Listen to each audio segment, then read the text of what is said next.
main goal is to host our TEDx Youth event at SWA, and it will be held this February. We are very excited to work with a variety of students to become either our committee member or become a speaker.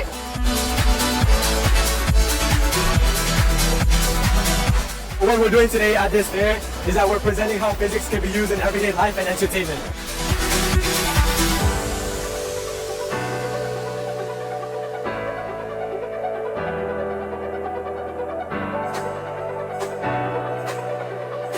The first sector is performance, where people who can sing, people who can perform, people who can read poems, they can be on stage.